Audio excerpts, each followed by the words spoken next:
Hello and welcome to I Talk to Ghosts, the podcast that delivers the creepy crawlies all year long. I'm your haunted host, Jennifer, a spirit medium and a teller of ghost stories.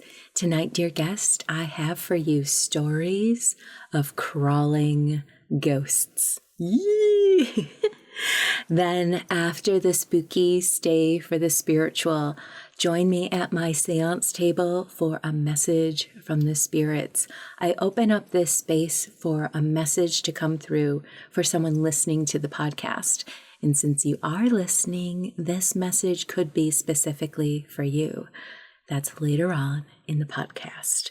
But first, the spooky. The ghosts are crawling towards you right now.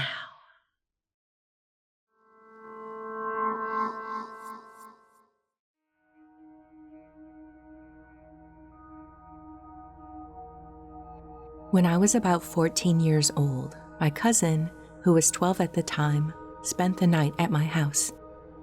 We had been out all day and didn't get home until around 10 o'clock that night. My house had a long hallway that my sister and I always found unsettling. The bathroom was located around the corner at the end of this hallway, adding to its eerie atmosphere at night. On that evening, it seemed especially dark, so I asked my cousin to come with me to turn on the hallway light before I went to the bathroom. As we cautiously crept into the dimly lit hallway, every creak of the wooden floorboards made my breath hitch, and I struggled not to jump at every noise.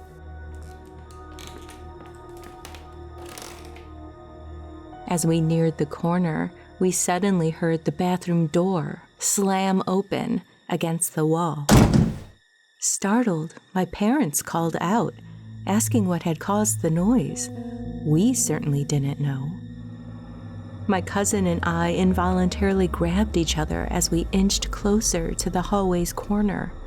I thought my heart was going to burst. We saw something that sent a wave of icy dread through us.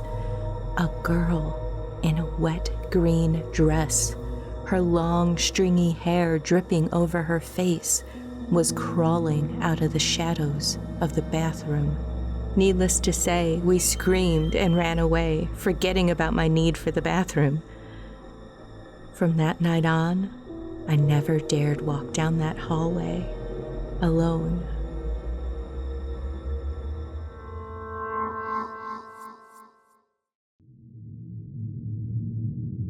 This happened when I was in college, around 2013. My family had planned to go out for the day, but I decided to stay home to finish my homework and then reward myself by watching a movie in my room. Alone in our house, I got to work on my assignments. During this time, I had this underlying feeling of just being aware of how large and empty our house felt as the evening settled in. I was never uncomfortable being alone, so I ignored the subtle uneasiness that pressed on my back. After finishing my homework, I let out a big sigh and shook the tension out of my arms. I was ready to relax and watch a movie in my bedroom. By then, it was already nighttime. I hadn't gotten up to turn on any additional lights as I worked, so the rest of the house was filled with a darkness that stretched out before me. As I was about to go upstairs, I reached for the hallway light switch. Before I could touch it, I froze at the sight before me. There, in the hallway's darkness, was a figure unlike anything I had ever seen. As best I could describe it, it resembled both a human and a giant spider. Its flesh was a sickly white that easily defined its form from that of the shadows in the hallway. Its limbs were splayed on the floor, crawling backwards at an unnatural speed. Long, dark hair trailed behind it, following its eerie, contorted body.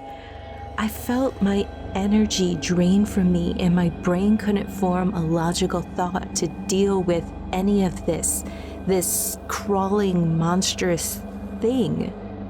I fled to my bedroom, turned on every light available in my path as tears just streamed down my face. I struggled to process what I had just witnessed. I ended up frantically messaging my friends, just desperate for any kind of comfort, including them telling me I must have imagined it. I tried to calm myself, but I couldn't bring myself to tell my family when they came home.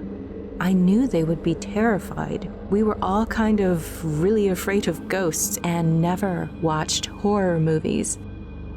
I never saw it again, but ever since that night, I have never felt at ease when alone. The memory of that ghostly, crawling thing haunts me to this day.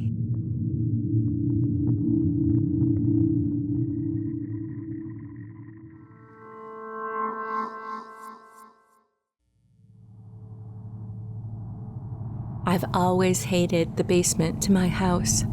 Something about the stale air, the way the sound seems to get swallowed up by the darkness.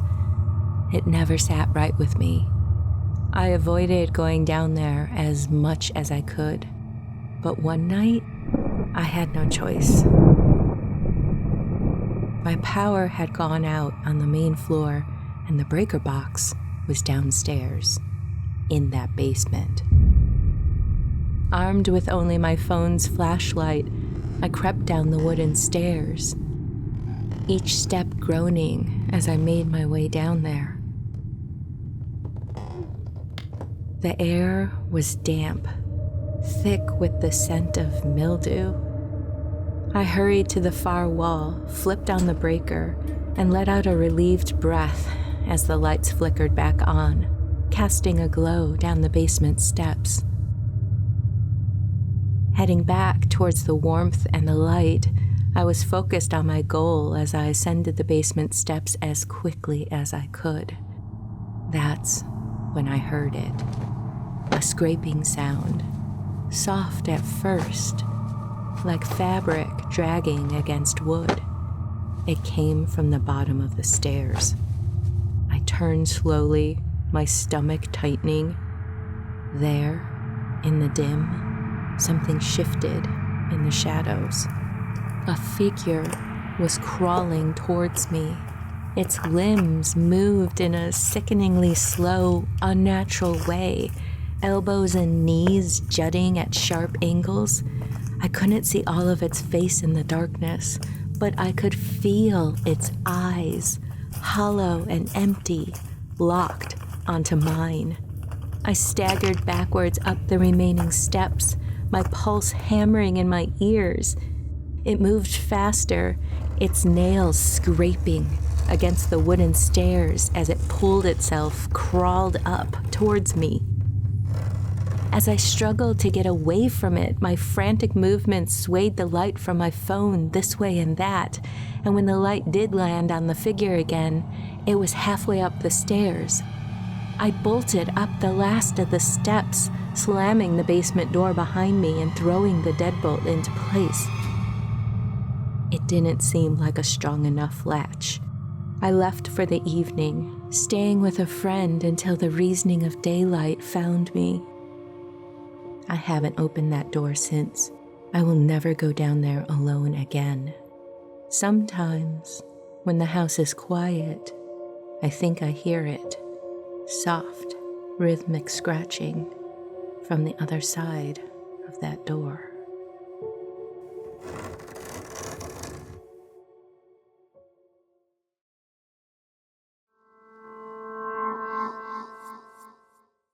Hello and welcome back to I Talk to Ghosts. Here I am at my seance table. Thank you for joining me here. I have a message from the spirits this evening for someone listening, so thank you. Tonight as I work, I have with me the herb St. John's wort. St. John's wort is wonderful protection against evil.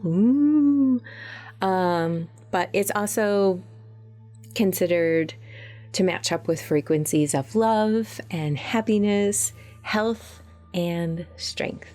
So keep St. John's wort near you, like in a little satchel or around a candle, and draw in all those good, positive energies to align with.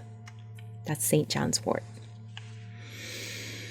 Okay, as I was talking, it feels like a grandfather is coming in. I'm seeing him working in his garage. He's tooling about. Definitely feels like a car is related, but let me see. Let me figure out what it is he does in this garage. He took care of his yard, so I see him cleaning his lawnmower, all those tools, everything he uses, keep taking care of things. It feels like that was kind of his zen, to be in the garage, fixing, repairing, maintaining other aspects of his life. But he really loved to keep the backyard nice for his wife. He's bringing up his wife as it feels like she's still here. And he's like, I built a birdhouse or two in that garage, is what he's showing me. Puttering, that's the word he's using. He was puttering in the garage. And yeah, I'm seeing this, how people would have the cloth to wipe grease and paint and everything else off. I feel like he would carry one of those around with him. It sounds like he would make this kind of noise, or just there was something about him. It was like, or something like that, where it wasn't something he was fully aware of doing, but he would do it maybe when thinking, like something like that. Golf cart, something to scoot around in, and giving the grandkids rides in that. The kids loved it, and he loved that they loved it. It just never got old. Okay. His message for you tonight, he's showing me February. He's showing me like a Valentine. So I'm going to make sure to have it air in February. It feels significant in a personal way. He's showing me this heart. Again, maybe it's grandkids making him Valentines. His message for you tonight is, don't identify with lack. You don't lack anything that you truly need. If you feel like you're lacking love in your life, give yourself that love. He says, grow it in yourself, nurture it in yourself. Find that peace and connect with what you need on the inside and give it to yourself. And it's not going to be an external solution. I hope that makes sense. Okay, I think I'm going to leave it at that.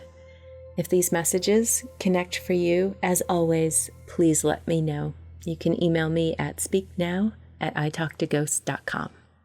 Thank you.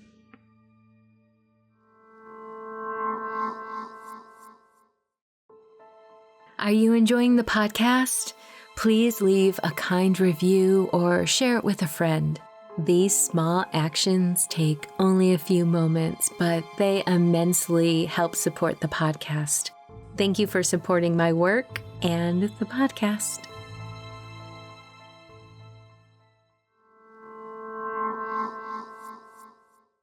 And with that, dear listener, we have reached the end of this episode of I Talk to Ghosts. I hope you've enjoyed my spirit work this evening, as well as those creepy tales of crawling ghosts.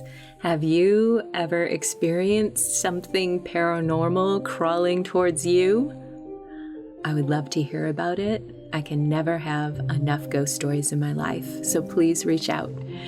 In the meantime, wherever you wander off to in this world or the next, just remember, come back and visit with me. Have a lovely evening and good night.